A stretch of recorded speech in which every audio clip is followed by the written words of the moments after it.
Hi guys, இந்த சேனல்ல full and full option பையிங்கை பற்றி தான் பார்த்துட்டு இருக்கோம். நாம இப்போ ஒரு ஸ்ட்ராட்டஜி பில்ட் பண்ணுறோம் அப்படின்னா மினிமம் 1:2 இருக்கணும். இதை ஏன் சொல்கிறேன் அப்படின்னா நம்ம ட்ரேடை பொறுத்த வரைக்கும் 100% சக்ஸஸ் அப்படின்ற எந்த ஒரு ஸ்ட்ராட்டஜியுமே கிடையாது. ஓகே, நாம வச்சிருக்க ட்ரேட் செட்டப்பை கொஞ்சம் அக்யூரேசியான ட்ரேட் செட்டப்பாக வச்சுருந்தோம் அப்படின்னா நமக்கு கொஞ்சம் ப்ராஃபிட் எக்ஸ்ட்ரா வர்றதுக்கு தான் வாய்ப்பு இருக்குது. அதர்வைஸ் பார்த்தீங்க அப்படின்னா நாம எடுக்கிற ஒவ்வொரு ட்ரேடுக்கும் கம்பல்சரி ஸ்டாப் லாஸ் பிளேஸ் பண்ணியே ஆகணும். இதை ஏன் நான் சொல்றேன் அப்படின்னா நாம ஒரு ஆப்ஷன் பையர், ஸ்மால் கேபிட்டல் வச்சிருக்க ட்ரேடர். ஸ்மால் கேபிட்டல் மீன்ஸ் நீங்க ஒரு 10 லேக் வச்சிருந்தா கூட ஆப்ஷன் ட்ரேடை பொறுத்த வரைக்கும் ஸ்மால் கேபிட்டல் தான். ஏன் அப்படின்னா இங்க ஆப்ஷன் மார்க்கெட்ல பல கோடி ரூபா டர்ன் ஓவர் ஆயிருக்கும். நீங்க செக் பண்ணி பார்க்கலாம். அதே போல எக்ஸ்பைரி டேல நீங்க சொல்லவே வேணாம். பல கோடி ரூபா, அதாவது பல கோடி ரூபா மீன்ஸ் நான் ஆல்ரெடியே சொல்லியிருப்பேன். ஒரே ஒரு ஸ்ட்ரைக் பிரைஸ்ல 2000 கோடிக்கு மேல டர்ன் ஓவர் ஆகுது. ஸோ அதை மைண்ட்ல வச்சுக்கோங்க.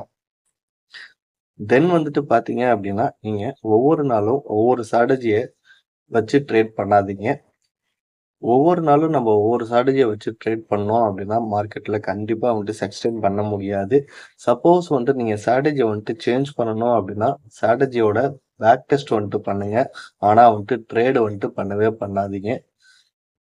ஓகே கைஸ், இப்போ இந்த வீடியோ நான் ரெக்கார்ட் பண்ணும் பொழுது பார்த்தீங்கன்னா ஆல்மோஸ்ட் ஒரு 145 ஆகுது.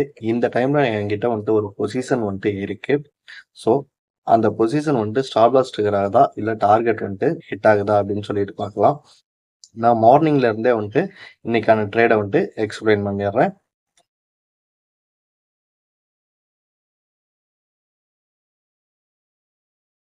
நான் என்ன பண்றேன் அப்படின்னா மார்க்கெட்டை ரொம்ப காம்ப்ளிகேட்டடாலாம் யோசிக்கல. ஏன் அப்படின்னா நான் ஆல்ரெடி ரொம்ப காம்ப்ளிகேட்டடா, அதாவது இண்டிகேட்டர்லாம் யூஸ் பண்ணி ரொம்ப ஃபெயில் ஆயிருக்கேன். ஸோ அதனால நான் இப்போ என்ன பண்றேன் அப்படின்னா சும்மா சாதாரணமா ஒரு பையிங் கேண்டல் எங்க ஃபார்ம் ஆகுது அல்லது செல்லிங் கேண்டல் எங்க ஃபார்ம் ஆகுது அப்படின்னு சொல்லிட்டு பாக்குறேன். இதை நான் எந்த டைம் ஃப்ரேம்ல பாக்குறேன் அப்படின்னா 30 மினிட்ஸ் சார்ட்ல பாக்குறேன். ஏன் அப்படின்னா ஹையர் டைம் ஃப்ரேம்ல நான் ஒரு பையிங் கேண்டலோ அல்லது செல்லிங் கேண்டலோ ஐடென்டிஃபை பண்ணிட்டு அதை ஸ்மாலர் டைம் ஃப்ரேம், அதாவது நான் 3 மினிட் சார்ட்ல ட்ரேட் பண்ண போறேன். இந்த பையிங் கேண்டல் செல்லிங் கேண்டல் நான் எப்படி மார்க் பண்றேன் அப்படின்னா இங்க பாருங்க. அதாவது ஒரு கிரீன் கேண்டலோட பாட்டம் விக் அதிகமா இருக்கணும், டாப் விக் கம்மியா இருக்கணும். ஸோ இதை தான் நான் பையிங் கேண்டலா மார்க் பண்ணிக்கிறேன். அதே போல செல்லிங் கேண்டல் அப்படின்னா இந்த ஒரு எக்ஸாம்பிளுக்கு நான் சொல்றேன். இந்த கேண்டல் மாதிரி டாப்ல விக் அதிகமா இருக்கணும், பாட்டம்ல கம்மியா இருக்கணும். ஸோ நான் இதை தான் செல்லிங் கேண்டலா மார்க் பண்ணிக்கிறேன். அகைன் நான் இந்த இந்த எல்லா கேண்டலுமே 30 மினிட்ஸ்ல நம்ம மார்க் பண்றோம் இல்லையா, இந்த லாஸ்ட் ஒரு கேண்டல் மட்டும் 15 மினிட்ஸ் கேண்டலா இருக்கும். ஸோ அதனால அதோட ஹை அண்ட் லோ மார்க் பண்ணிக்கிறேன். இதுக்கு ஏன் நான் ரொம்ப ரொம்ப இம்பார்ட்டன்ஸ் கொடுக்குறேன் அப்படின்னா மார்க்கெட் இந்த இடத்துல தான் க்ளோஸ் ஆயிருக்கு ப்ரீவியஸ் டே. ஸோ இந்த இடத்துல இருந்து தான் அடுத்த நாள் ட்ரேடர்ஸ் டிசிஷன் எடுக்கிறதுக்கு வாய்ப்பு இருக்கு இல்லையா. ஸோ அதனால தான் இந்த last 15 minutes candle high and low நான் மார்க் பண்ணிக்கிறேன். ஓகே, இன்னைக்கு சென்செக்ஸ் எக்ஸ்பைரி. ஸோ அதனால நம்ம ஃபர்ஸ்ட் ப்ரிஃபரன்ஸ் சென்செக்ஸ் தான் கொடுக்கணும். இங்க பாருங்க, நேத்தியோட லாஸ்ட் 15 மினிட்ஸ்ல மார்க்கெட் ஓப்பன் ஆயிட்டு இமிடியேட்டா கீழே வந்திருக்கு. கீழே வந்தது அப்படின்னா நம்ம என்ன பண்ணுவோம்னா ஃபர்ஸ்ட் ப்ரிஃபரன்ஸ் நம்ம ரிவர்சல் ட்ரேடுக்கு தான் கொடுப்போம் இல்லையா. தென் தான் பிரேக் அவுட் ட்ரேடுக்கு கொடுப்போம். இங்க பாருங்க, இந்த இடத்துல பார்க்கும் பொழுது நமக்கு ஒரு பையிங் கேண்டில் இந்த கேண்டில் ஃபார்ம் ஆயிருக்கும். ஆனா நமக்கு ஒரு கன்ஃபியூசன் வரும். ட்ரேட்ல ஒரு கன்ஃபியூசன் வந்தது அப்படின்னா நான் ஆல்ரெடி எல்லா வீடியோஸ்லயும் சொல்லியிருப்பேன். நிஃப்டியோட சார்ட்டை சப்போர்ட்டா வச்சு நம்ம சென்செக்ஸ்ல ட்ரேட் பண்ணலாம் அப்படின்னு சொல்லிட்டு. ஸோ நான் இப்போ நிஃப்டியோட சார்ட்டை வச்சு உங்களுக்கு எக்ஸ்பிளைன் பண்றேன் பாருங்க, உங்களுக்கு ஈஸியா அண்டர்ஸ்டாண்ட் ஆகும். இது நிஃப்டியோட ஸ்பாட் சார்ட்டு. இந்த ஃபர்ஸ்ட் கேண்டல் இமீடியட்டா கீழே க்ளோஸ் ஆயிருக்கு. அகைன் இமீடியட்டா ரிவர்சல் ட்ரேட் வந்திருக்கு. ஸோ நம்ம சென்செக்ஸ் சார்ட்டை மட்டும் வச்சிருந்தோம் அப்படின்னா இந்த ட்ரேடை ஐடென்டிஃபை பண்ண முடியாது இல்லையா. ஸோ அதனால தான் நான் சொல்றது 2 இண்டெக்ஸ் சார்ட்டும் பார்க்கணும். நிஃப்டியும் ஆல்மோஸ்ட் சென்செக்ஸும் ஒரே மாதிரி தான் மூவ் ஆகும். ஓகே, இந்த ரெண்டாவது கேண்டலை ஐடென்டிஃபை பண்ணிட்டோம். நம்ம ஐடென்டிஃபை பண்ணிட்டோம் அப்படின்னா இங்க பாருங்க, அடுத்தது நம்ம ஸ்ட்ரைக் ப்ரைஸ் சூஸ் பண்ணணும். அதுக்காக நீங்க சென்செக்ஸோட இந்த கேண்டலோட சார்ட் பார்த்தீங்க அப்படின்னா ஆல்மோஸ்ட் 81,700 சம்திங் ட்ரேட் ஆகிட்டு இருக்கும். ஸோ நான் அதனால என்ன பண்ணுறேன் அப்படின்னா 81,800 கால் ஆப்ஷன் சார்ட்டை நான் எடுத்துக்கிறேன். இது சென்செக்ஸோட 81,900 கால் ஆப்ஷன் சார்ட்டு. இங்க பாருங்க, நமக்கு இங்கேயே வந்துட்டு ஒரு நல்ல ஒரு கன்ஃப்யூஷன் வந்துட்டு தெரிஞ்சிருக்கும். நமக்கு 81,800 கால் ஆப்ஷன் சார்ட் வந்துட்டு ஒரு மாதிரி பிரிண்ட் ஆயிருக்கு. 81,900 வந்துட்டு ஒரு கால் ஆப்ஷன் சார்ட் வந்துட்டு ஒரு மாதிரி பிரிண்ட் ஆயிருக்கு. இங்க பாருங்க, இது வந்துட்டு ரூ. 335 காமிக்குது. இந்த பிரீமியமுமே வந்துட்டு எனக்கு கம்ஃபர்டபுளா வந்துட்டு இல்ல. ஏன் பிரீமியம் வந்துட்டு கம்ஃபர்டபுளா இருக்கணும் அப்படின்னா, நாம வந்துட்டு ஒரு ஆப்ஷன் பையர் அப்படின்னா, காமா எஃபெக்ட் வந்துட்டு நல்லா இருக்கணும். ஸோ அதுக்காக தான் வந்துட்டு பிரீமியம் கம்மியா இருக்கணும். நீங்க ஒரு சில டைம்ல மார்க்கெட்ல வந்துட்டு பார்த்தீங்க அப்படின்னா, ரூ. 10 இருந்த பிரீமியம் வந்துட்டு திடீர்னு வந்துட்டு 200, ரூ. 300லாம் வந்துட்டு போகும். அது எதனால போகுது அப்படின்னா, ஒரு ஃபியர் வந்துட்டு மார்க்கெட்ல வந்துட்டு கிரியேட் ஆகணும். இந்த ஃபியர் வந்துட்டு இந்த 9:15க்குலாம் வந்துட்டு வந்துருமா ட்ரேடர்ஸ்க்கு சொல்லுங்க? கண்டிப்பா வந்துட்டு வராது இல்லையா? ஸோ அதனால தான் நான் சொல்றது 9:15ல இருந்து 9:45க்குள்ள வந்துட்டு ஏதாவது ட்ரேட் வந்தது அப்படின்னா, நம்மளோட கேப்பிட்டல வந்துட்டு ரொம்ப வந்துட்டு கம்மியா வந்துட்டு யூஸ் பண்ணணும். மார்க்கெட்ல எப்போ வந்துட்டு ஃபியர் வந்துட்டு ஜாஸ்தியா இருக்கோ, அப்போ வந்துட்டு காமா எஃபெக்ட் வந்துட்டு ரொம்ப அக்யூரேட்டா வந்துட்டு ஒர்க் ஆகும். அப்போ பிரைஸ் வந்துட்டு நீங்க ஜம்ப் ஆகி போறத நீங்க பார்க்கலாம். Okay guys. அப்போ நான் வந்துட்டு 11:15 வரைக்கும் எந்த ட்ரேடுமே வந்துட்டு இன்னைக்கு எக்ஸிக்யூட் பண்ணல.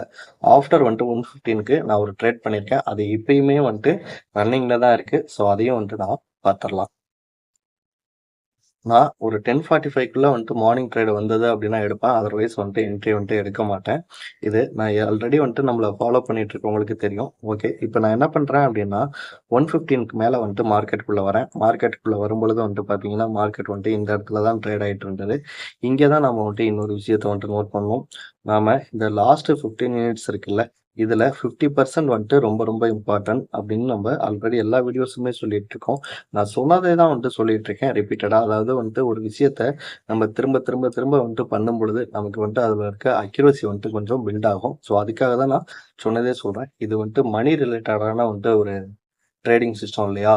ஸோ அப்போ நம்ம அதுக்கு எந்த அளவுக்கு ப்ரிஃபரன்ஸ் வந்துட்டு கொடுக்கணும்னு பார்த்துக்கோங்க. அதே போல நாம சாதாரண ஆட்கள் கூட வந்துட்டு சண்டை போட போறது கிடையாது. இங்க இருக்கிற மிகப்பெரிய பண முதலைகளோட வந்துட்டு சண்டை போடுறோம். ஸோ அத மைண்ட்ல வச்சுட்டு ட்ரேட் பண்ணுங்க. சைக்காலஜிய வந்துட்டு பில்ட் பண்ணுங்க. உங்களுக்குன்னு வந்துட்டு ஒரு ரூல வந்துட்டு ஃபார்ம் பண்ணிக்கோங்க. அதர்வைஸ் வந்துட்டு இல்ல அப்படின்னா, நீங்க ட்ரேட் பண்றத கொஞ்ச நாளைக்கு ஸ்டாப் பண்ணிட்டு இது எல்லாமே வந்துட்டு பில்ட் பண்ணுங்க. ஓகே. இங்க பாருங்க. இந்த 50% இருக்குல்ல, இந்த இடத்துல வந்துட்டு மார்க்கெட் க்ளோஸ் ஆயிட்டு இமிடியேட்டா வந்துட்டு ரிவர்சல் வந்துட்டு ஆயிருக்கு. ஓகே. இது வந்துட்டு 10:45க்குள்ள வந்திருந்தது அப்படின்னா, நான் அப்பயே வந்துட்டு ஆர்டர் வந்துட்டு எக்ஸிக்யூட் பண்ணியிருப்பேன். ஆனா பாருங்க, இது வந்துட்டு 11:00 மேல தான் வந்துட்டு வந்திருக்கு. ஓகே. அப்ப நான் வந்துட்டு என்ன பண்றேன் அப்படின்னா, இந்த இத வந்துட்டு மறுபடியும் பிரேக் ஆகுற வரைக்கும் இதுக்கு வேல்யூ இருக்குல்ல. சரி வேல்யூ இருக்கு. இந்த ட்ரேட வந்துட்டு கண்டிப்பா வந்துட்டு ஒரு வொர்த்தபிளான ட்ரேடா, ஒரு ஹை ப்ராபபிலிட்டி ட்ரேடா அப்படின்றத நாம எப்படி வந்துட்டு மறுபடியும் வந்துட்டு செக் பண்றது அப்படின்னா, இங்க பாருங்க. இங்க ஆல்மோஸ்ட் வந்துட்டு 81,866 வந்துட்டு இருக்கு. நான் 81,900 புட் ஆப்ஷன் சார்ட் தான் நான் வந்துட்டு எடுக்கணும். ஆனா, நான் இன்னைக்கு வந்துட்டு எக்ஸ்பைரி இல்லையா? ஸோ பிரீமியம் வந்துட்டு ஆஃப்டர்நூனுக்கு மேல கொஞ்சம் எக்ஸ்ட்ரா வந்துட்டு மெல்ட் ஆக ஆரம்பிச்சிரும். நீங்க ஃபீல் பண்ணியிருக்கலாம். ஸோ அதனால நான் என்ன பண்றேன்னா, இதுக்கு அடுத்த strike price 82,000 put option chart வந்துட்டு நான் எடுத்துக்கிறேன். ஓகே. இங்க நோட் பண்ணிக்கோங்க. இந்த கேண்டில் வந்துட்டு 11,900. இது சென்செக்ஸோட 82,000 புட் ஆப்ஷன் சார்ட்டு. நம்ம ஸ்பாட் சார்ட்ல பார்த்தோம் இல்லையா? அந்த 11,900 கேண்டில். அந்த கேண்டில் வந்துட்டு இந்த கேண்டில் தான். இந்த கேண்டில் தான் வந்துட்டு 11,900 கேண்டில். ஓகே. இப்போ நாம 11 மணிக்கு மேல கண்டிப்பா வந்துட்டு என்ட்ரி எடுக்க மாட்டோம். ஆனா ஒரு 1:15க்கு வரும்பொழுது நமக்கு அங்க வந்துட்டு லாஸ்ட் 15 மினிட்ஸோட 50%லேருந்து மார்க்கெட் வந்துட்டு ரிவர்சல் வந்துட்டு ஆயிருக்கு. இங்க பாருங்க நம்மளோட என்ட்ரி பிரைஸ் வந்துட்டு ரூ. 244 வந்துட்டு வரும். நம்மளோட ஸ்டாப் லாஸ் வந்துட்டு இந்த ரூ. 244 ஒரு 25% அப்படின்னா ரூ. 183. டார்கெட் வந்துட்டு ரூ. 366. நான் ஆல்மோஸ்ட் வந்துட்டு ஒரு 1:15க்கு வந்துட்டு நான் மார்க்கெட்ல வரும்பொழுது இந்த இடத்துல தான் வந்துட்டு மார்க்கெட் வந்துட்டு இருந்தது. நான் என்ன பண்ணேன் அப்படின்னா, இந்த இடத்துல வந்துட்டு இந்த மார்க்கெட் வந்துட்டு க்ளோஸ் ஆனதுக்கப்புறம், இந்த ரூ. 244 வந்துட்டு நான் ஆர்டர் அப்படியே இமிடியேட்டா வந்துட்டு பிளேஸ் பண்ணேன். எனக்கு வந்துட்டு ட்ரிகர் ஆனது வந்துட்டு பார்த்தீங்க அப்படின்னா, ஒரு ரூ. 239 வந்துட்டு என்னோட குவான்டிட்டி ஃபுல்லா வந்துட்டு ட்ரிகர் ஆயிடுச்சு. ஆனா நான் என்ன பண்ணியிருக்கேன் அப்படின்னா, இந்த ரூ. 244 50% டார்கெட் அதாவது வந்துட்டு ரூ. 366 நான் வந்துட்டு வச்சிருக்கேன். ரூ. 366 ஒண்ணு டார்கெட் போகணும். இல்ல அப்படின்னா ரூ. 183 வந்துட்டு ஸ்டாப் லாஸ் வந்துட்டு ட்ரிகர் ஆகணும். என்னோட என்ட்ரி வந்துட்டு பார்த்தீங்க அப்படின்னா, ஆல்மோஸ்ட் வந்துட்டு 1:15க்குலாம் நான் கரெக்ட்டா எடுத்துட்டேன் இல்லையா? நான் இந்த ட்ரேட வந்துட்டு எவ்வளோ நேரம் மறுபடியும் நான் ஹோல்ட் பண்ண போறேன் அப்படின்னா, ஒரு 2:30 வரைக்கும் வந்துட்டு ஹோல்ட் பண்ண போறேன். இப்ப வந்துட்டு பார்த்தீங்கன்னா, ஆல்மோஸ்ட் வந்துட்டு டைம் வந்துட்டு ஒரு 2:05 மார்க்கெட் வந்துட்டு ட்ரேட் ஆயிட்டு இருக்கு. அதாவது நான் எடுத்த பிரைஸ்லேருந்து ஒரு 44 பாயிண்ட் வந்துட்டு அப் சைடு தான் வந்துட்டு ட்ரேட் ஆயிட்டு இருந்தது. நான் என்ட்ரி எடுத்ததுக்கு அப்புறம் வந்துட்டு பார்த்தீங்க அப்படின்னா, இங்க பாருங்க இது ஹை வந்துட்டு ரூ. 336 போயிருக்கு. இன்னும் ஒரு 30 பாயிண்ட்ஸ் வந்துட்டு மேல அப் சைடு வந்துட்டு போயிருந்ததுன்னா, நான் என்னோட டார்கெட் வந்துட்டு இந்த கேண்டல்லயே வந்துட்டு முடிஞ்சிருக்கும். அதர்வைஸ் வந்துட்டு நான் வெயிட் பண்ணிட்டு இருக்கேன். இந்த கேண்டில் வந்துட்டு அதாவது 2:30 போல நான் எந்த இடத்துல மார்க்கெட் இருக்கோ அந்த இடத்துல க்ளோஸ் பண்ணிட்டு ஒண்ணு ப்ராஃபிட் அல்லது லாஸ புக் பண்ணிட்டு வெளிய வந்துற போறேன். ஓகே. 2:30க்கு அப்புறம் என்ன ஆகுது அப்படின்னு சொல்லிட்டு பார்க்கலாம். Okay guys. இப்போ வந்துட்டு பார்த்தீங்க அப்படின்னா, இந்த கேண்டில் முடிஞ்சதுல நான் வந்துட்டு ஆல்ரெடி சொல்லியிருப்பேன். 2:30க்கு வந்துட்டு நான் எக்ஸிட் ஆயிருவேன்னு. இந்த கேண்டலோட க்ளோஸ் வந்துட்டு பாருங்க. ரூ. 305.20 வந்துட்டு நான் காமிக்குது. ஸோ, அதனால நான் வந்துட்டு ரூ. 305 போட்டு நான் இப்போ வந்துட்டு ரெக்கார்ட் பண்ணும்பொழுது என்னோட பொசிஷன் எல்லாமே க்ளோஸ் பண்ணிட்டேன். இந்த 305 அப்படிங்கிறது வந்துட்டு பார்த்தீங்கன்னா, இங்க ரூ.